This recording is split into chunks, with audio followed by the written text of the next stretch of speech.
you have some, like, there's a whole nother book going on over here. Like, I'm listening to audiobook and the movie all at the same time.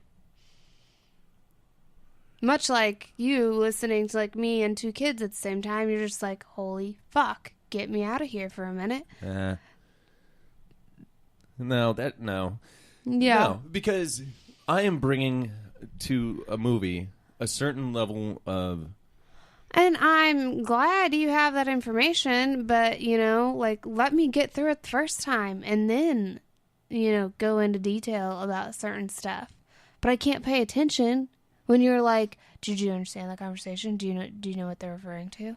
No, I don't, because I can't fucking listen to their damn conversation. But what I'm telling you is that there are so many side stories to the movie that they left out because they can't include everything. Right, and that's fine. And I but just you wanted can to tell me these things, like, the second time we watched the movie. Like, let me just get through it the first time. I just wanted to let you know that the Lincoln Cattle Wars, that was a real thing, first of all. And there are a lot of things, and I like pointing out in a movie, that are inaccurate, at least to the studies that I've done. Okay, and I've watched, I don't even know how many movies with you and shows. It's been a lot. And you've never been that talkative. We watched, what was the last movie that we watched? The Balco Experiment. No, the last movie we watched together was The Wall.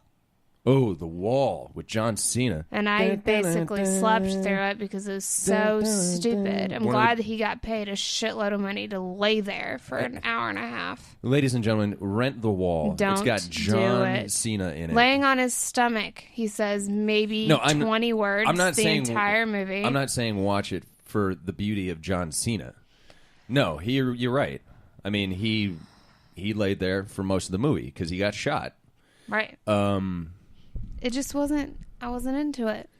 The idea, the principle, the theory behind the movie is just so beautifully done. The idea that first of all, it's sniper versus sniper, which is pretty badass for anybody who likes snipers. I liked the concept, but the way it was... You didn't like the way they executed it? No. Oh, I loved it. The execution was just boring. Oh, it was so beautiful. Like, I was just praying for somebody to just die already. Oh, my God. How dare you. Like, it was just literally two people and a voice. All right, so ladies and gentlemen, that's not going to make any sense. But, okay, so John Cena, and he has a spotter. They're trying to figure out where this sniper is. And there's a wall. And there's it's an old school wall. It's an old school wall. This place had already been war-sacked. And there's only one wall that's basically the only part of the movie. And it almost takes on a character of its own. And then I watched the documentary afterwards about, you know, the theory and how they went about it. And they accomplished that. That was one of their goals. They're like, we need to make this wall kind of like a character in the movie. And they did an amazing job of that. Yeah, they did. I'm just saying the whole, like, premise, it just did not catch my interest. Okay, so John Cena goes down, so his guy tries to help him. He gets pinned down behind this one last wall of this school. And he gets shot. And he keeps getting shot at.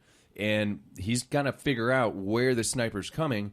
And then the sniper hijacks the radio and tries to lure him out. They've been talking to him on the radio. And then he has to spend the whole movie talking to this guy because this guy believes in what he's doing. He's trying to stand up for his country. Right. And this soldier is trying to save his friend and stand up for our country.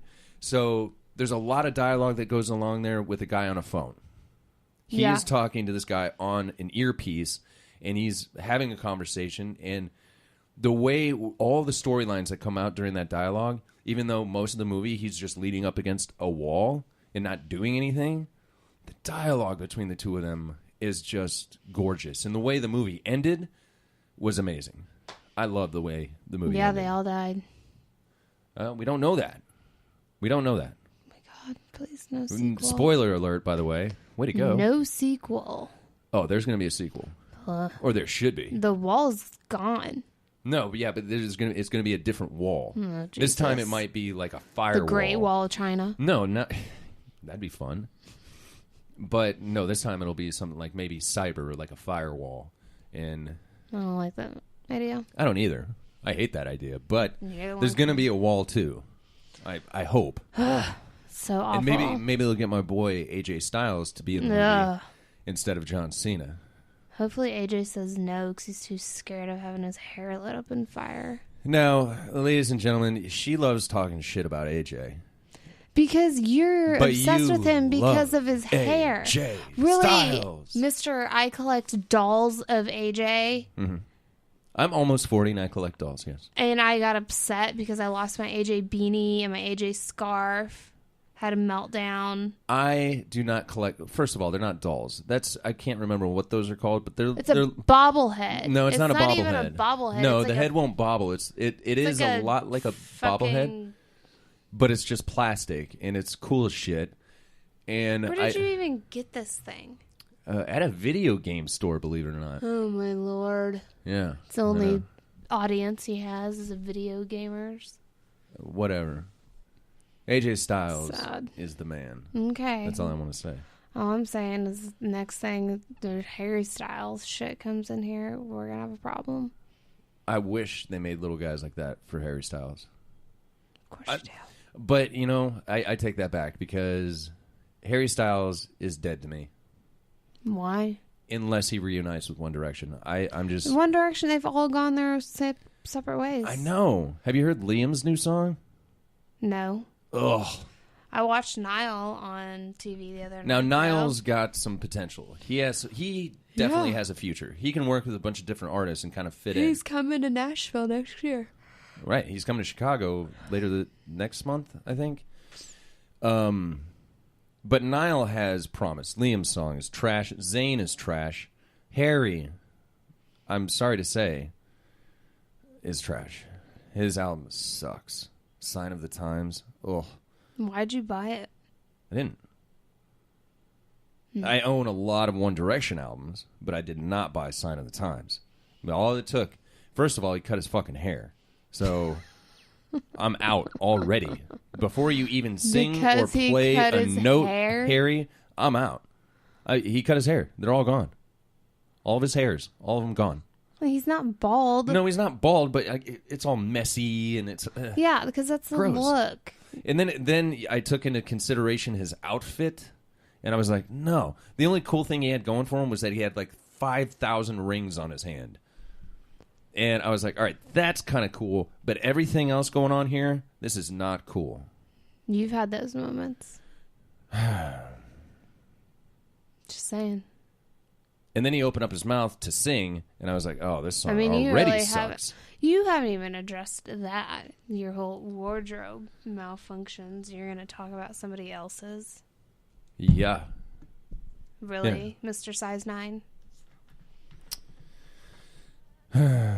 Ladies and gentlemen, I am... so disappointed in yourself for being a size 9 in women's. Story from the beginning of the next segment. We're going to go ahead and take another break. We'll be right back. Thank you guys for listening to the Bill and Joe Show.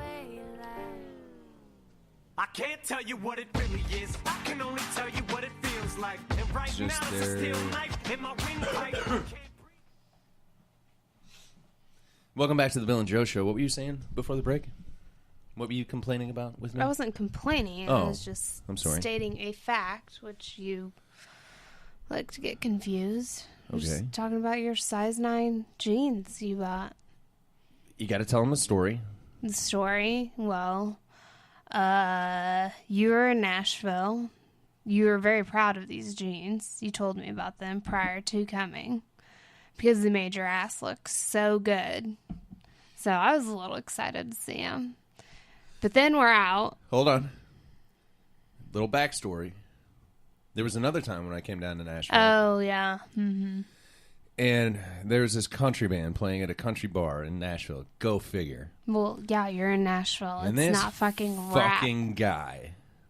He had a nice ass. I appreciated it. But it had a design on the back of his pockets. Yes, it did. You're thinking of a different guy. No, I'm not. Yeah. I watched that snap. 1,000 times. Of course you did. He had a design. He had like a little loop-de-loop on the back of his pocket. It was a stitched design. I'm not saying that he had jewels or anything. I'm just saying he had a stitched design on his pocket. It was the gayest thing I'd ever seen.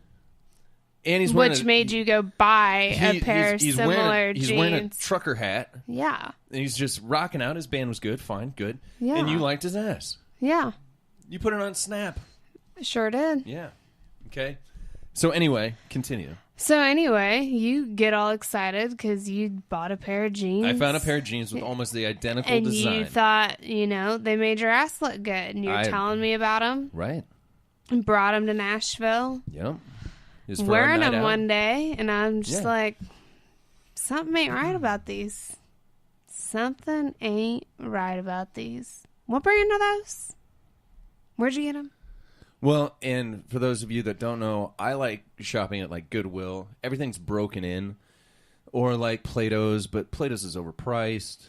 But that's where you bought these jeans. That is where I bought these jeans. That's your first mistake. Overpriced, and I'm a 30-30. What'd you pay for the jeans? Like $11 bucks. Not ain't bad.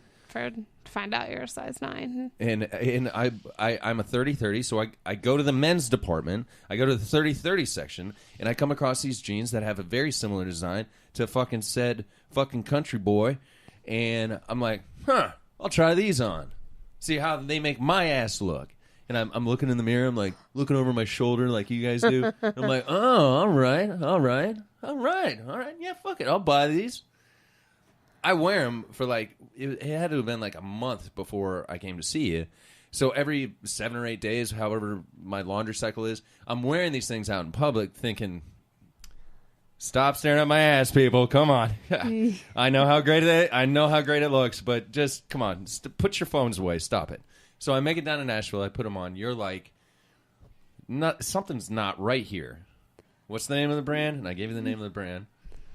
Yeah, it's Amethyst. And I recognize that brand because I wore that brand like 10 years ago. Because they do make your ass look good. And they are women's jeans. And then I remember you were like, all right, fine, whatever. We're doing laundry. And you like get these jeans out and you notice the inside of the pockets have like a floral design. No, the inside of the pockets have nowhere for me to put my keys or my phone. Yeah, because they're women's jeans. The pockets are like 1 inch deep. Yeah. What is with that? Why can't you have pockets? Why can't girls have pockets on their jeans? We're not allowed. Why? It's some sexist thing. I don't know. What the fuck is this? Why? But anyways, now you got me paranoid. You were like looking at the inside of the pants because we were trying to figure out what's going on, and you're like, "What's up with the floral design?" I'm like, "Okay, like did that not tick you off the first time? Like you were looking at them at Plato's?" I didn't even notice them. So then he's like, "What does that 9 mean?" I'm like, "Well, honey, that's what size you are. You're a 9." And you're like, no, I'm a 30. I'm like, well, it says here, you're a size 9 in women's jeans. And even then, I didn't believe it. I was like, no. This is one of those European jean companies, and these are men's jeans, honey. They don't be mad that I wore these out in public and everybody was staring at my ass. They're staring at you because they think you're cross-dressing. Because you're halfway cross-dressing. You brought up the company. What's the name of the company? Amethyst. And you were like, look. And I was like, okay. What? Look at what? And she's like, Scarlett says, women's. And I was like, no. And so I looked on eBay. I was like, men's amethysts or whatever. Amethyst. And nothing comes up. And I was like, all right, that doesn't mean anything. I'll just look on Amazon. Fuck, who uses eBay nowadays, right? So I look on Amazon, all women's jeans. So then I go back to the official website, and I come to find out, it was founded by some woman who makes women jeans, and that's all she does is make women jeans. And I'm like, now I have to deal with the fact that I'm a size 9. I love how you find this funny. Everybody finds it funny. Your mother thought it was hilarious. I would love. I am just so disappointed I was not there to see your dad's reaction. Like that would have been golden. Like he would have been like, pause, Big Bang. What the fuck? My son is wearing women's clothing now. That's just the cherry on top. All right. All right. Okay. You can't even be a size 6. You got to be a size 9. Yeah. Oh.